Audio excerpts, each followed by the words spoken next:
జరుగుతున్నది ఏంటంటే, మనం మొదటి నుంచి చెప్తున్నదే తెలంగాణకు రావాల్సినటువంటి న్యాయబద్ధమైనటువంటి వాటాను తేల్చాలి.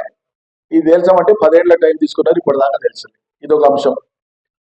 సరే, త్వరలో బ్రిజేష్ కుమార్ ట్రిబ్యునల్ తీర్పు ఏదైతే కృష్ణా నదీ జలాల పంపిణీకి సంబంధించి పునఃసమీక్ష చేసి తెలంగాణ ఆంధ్ర మధ్యలో ఈ నదీ జలాల పంపకాల అంశం తేల్చేది ఉందో ఆ ట్రిబ్యునల్, బ్రిజేష్ కుమార్ ట్రిబ్యునల్ తీర్పు త్వరలో రానుంది. తీర్పు త్వరలో రానుందన్న సంగతి వాళ్ళకి ఎరికే కాబట్టి అది ఖచ్చితంగా న్యాయబద్ధంగా తెలంగాణ అంశం ఉంది కాబట్టి తెలంగాణ రాష్ట్రం ఏర్పడిందే నదీ జలాల హక్కుల సాధన కోసం ప్రధానంగా. వాళ్ళకి ఆ సంగతి తెలుసు కాబట్టి ఇప్పుడు ఆంధ్రప్రదేశ్ ప్రభుత్వం ఇవాళ శ్రీశైలం కుడి మెయిన్ కాలువ అయితే అంటామో, Srisailam right bank main canal అది శ్రీశైలంలోంచి నీళ్లను అవతలికి తీసుకున్న తర్వాత, పొద్దుటిపాడు నుంచి తీసుకున్న తర్వాత ఆ కెనాల్ 16 కిలోమీటర్ల పొడవున పోయినాక 3 పాయలుగా చీలుతుంది.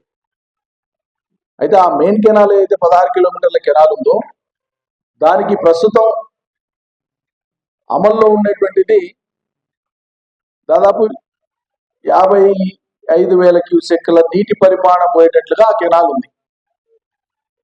ఆ 16 కిలోమీటర్ల పొడవైనటువంటి కెనాల్ యొక్క బెడ్ విడ్త్ అంటే కెనాల్ అడుగు భాగం యొక్క వెడల్పు 72 మీటర్లు ఉంటుంది.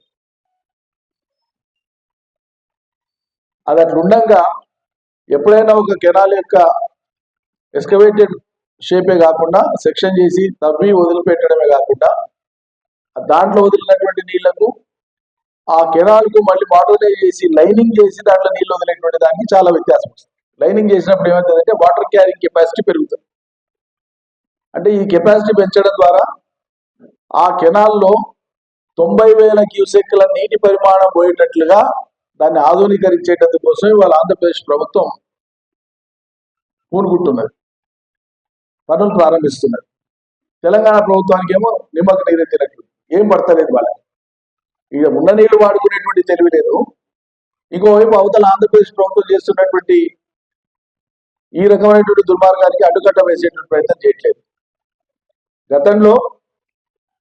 గత ప్రభుత్వం అక్కడ మన జగన్మోహన్ రెడ్డి గారి ప్రభుత్వం ఉన్నప్పుడు వాళ్ళు దీనికి మోడర్నైజేషన్ కోసం ఈ పనుల కోసం శ్రీకారం చుడితే, లైనింగ్ పనులకు శ్రీకారం చుడితే కేసీఆర్ ప్రభుత్వం ఆనాడు తీవ్రమైన అభ్యంతరాన్ని వెలిపిస్తే ఆ పనులను ఆపడం జరిగింది.